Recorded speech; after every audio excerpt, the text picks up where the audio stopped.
Hello, I would like to explain to you the party list system of the Philippines. And as a disclaimer, I'm not a lawyer and I'm just interested in this topic. And so, how to get a seat in Congress through party list system, and why those who did not win can get a seat.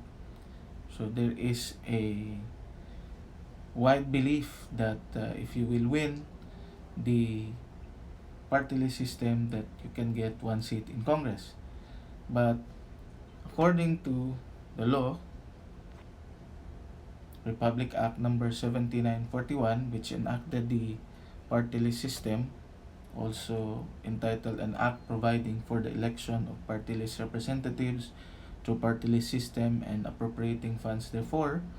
And Section 1 would say that the short name for this is the Party List System Act. Now, in Section 11 of that act, where we get the gist of the how our seats are being given, it says there that it shall constitute 20% of the total number of the members of the House of Representatives, including those under the party list. In other words, the congressional district representatives comprises 80% and the party list representatives in Congress comprises 20%, and it makes 100%. If the congressional district representatives will have an increase in number, it will be the party list system representatives also will have an increase in number. So that is the significant thing. Second, they are ranked from the highest to the lowest based on the number of votes garnered during the elections. And those receiving at least 2% of the total votes cast for the party list system shall be entitled to one seat each. It means that those who garnered 2% of the total votes cast for the system, for the party list system, will have an automatic one seat. So, something that they won because they garnered 2%, but the losses, they will automatically have one seat. So those garnering more than 2% of the votes shall be entitled to additional seats in proportion to their total number of votes. In other words, if you get more than 2%, you will be entitled to an additional seat. So one automatic seat. If you go more than 2%, you have an additional seat depending on how much votes you got. So it shall be 3 seats. So there is a cap there. So they shall be entitled to not more than 3 seats. So now there are plenty of contentions about this. And in fact, in 2000, the Veterans Federation of the Philippines sued COMELEC because some of the seats were not filled. They adhered too much on the 2%, and they forgot that the law provides that the 20% should be filled. So they devised the Panganiban formula, who is named after the Chief Justice Artemio Panganiban.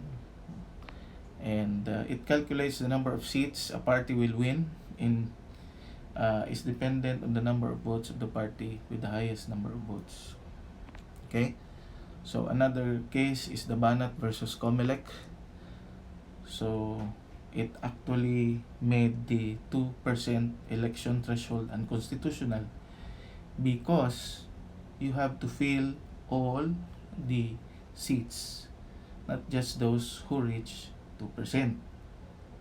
So, but they still upheld the 3-seat cap. So, in other words, and also, as the districts increase, the representatives also increase because this is in proportion. That's 80-20%. So, during this election, there are plenty of propaganda, and there are plenty of things against the Makabayan Black. So, Bayan Muna, teachers. So there is also a red tagging on this party list. So, of course, there are other party lists of interest like Magdalo of Trillanes. Some accuse Marino of having nominees that are not really merchant marines, and AA Casosyo of Moca, the Duterte Youth, the Makabayan Black tagged them as the lapdogs of Duterte, also Dumper, and May Pag-asa. So this is the result of the midterm 2019 election partial as of May 16, and as you can see, there are already 2 or 8 party lists in, or they garnered 2% of the votes cast. So we have here AXIS, Bayan Muna, Ako Bicol, Sibak, Ang Probinsyano, One Pacman, Marino, and Probinsyano Ako. So, how many seats for party list representatives in 2019? If we base that on the congressional district seats as of May 31, 2019, we found out that there are already 245 seats for the congressional district representatives. And this is now the 80%. Now, how do we compute that?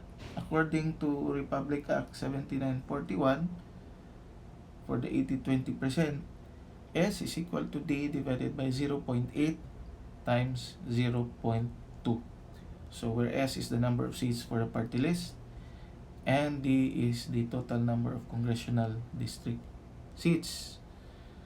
So, doing the math, we will arrive at 61.25, or to round it off or to remove the integers, that's 61 seats for party list in 2019. So, if we base that on the law, and those who garnered 2% of the votes cast will automatically have 1 seat. But to compute that, let's take for example ACT-CIS, who garnered 9.47%. So in the first round, so 1 seat, if the percentage, that's 0.0947, is more than or equal to 0.02. So because it is more than, in other words, ACT-CIS will have an additional seat, or will be granted automatically with 1 seat in Congress, not additional seat. So, in the partial result, there are 8 party lists who garnered 2%. And there are 61 allotted seats in Congress. So, there are more to fill in. Now, second round. Second round is the additional seat for those who garner more from the 2%. So let's take ACT-CIS again with 9.47%. Second round for the additional seats is equal to S minus T1 times G, where S is the number of seats for party lists at 61. T1 is the number of party lists automatically granted 1 seat, 8. And G is the percentage of the votes garnered by the specific party list. In this example, ACT-CIS 9.47. So, doing the computation now, our 2 is equal to 61 minus 8 times 0.0947, and we get 5. You remove the integers. Now, R1 is the automatic seat.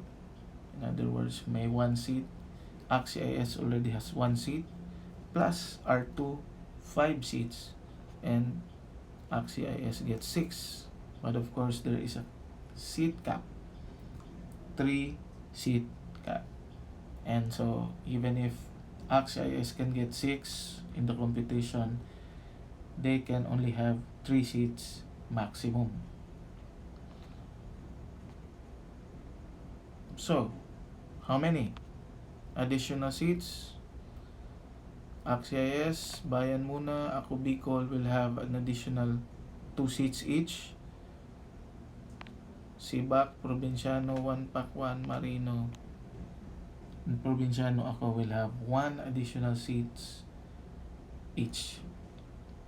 In other words, there will be 11 additional seats aside from the 8 automatic seats, so that we arrive in the number of 19. So we will take that out from 61 seats, allotted seats, 20% of Congress, and we get 42. So where do we get the 42 seats? So this list will be significant. These are the party lists that did not make it to the 2% threshold. And because there are still seats in Congress to be filled, they will get those seats. Now, how many of them in the partial result? There are 19 who get the 1% threshold. So we have here, of course, some notables like Gabriela, ACT Teachers, Duterte Youth, PBA. So they can get 1 seat in Congress for the party list. So they did not win, quote unquote, but they will get 1 seat. Now, how many party lists who garner less than 2% but needs to fill the remaining seats? So those are 19. So 42 minus 19, we still got 23 seats. So where do we get the 23 seats? Again, of course, from the seats or from those party lists who did not garner 1% up to the highest rank. So 42 seats. So where do we get the remaining? Of course, again, based on the law, we get that from those ranking below. So still 23 vacant seats to fill, and so this list will be significant again, because up to the 23rd in the list, they will get 1 seat in Congress based on the party list system.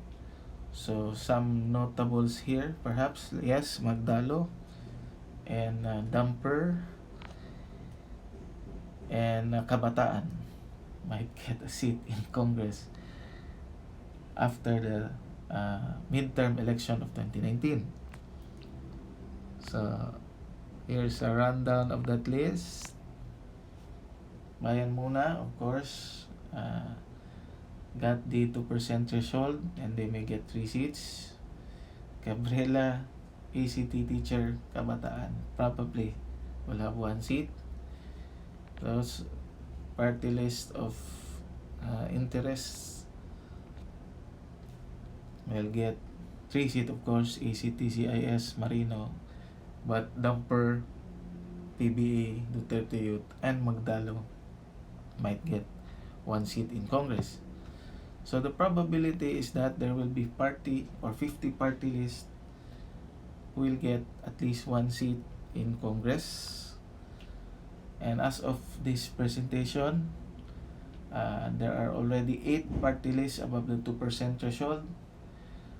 There will be 19 party lists above 1% threshold will get 1 seat each, and 23 party lists below the 1% threshold but holding ranks above the others and will get 1 seat also each.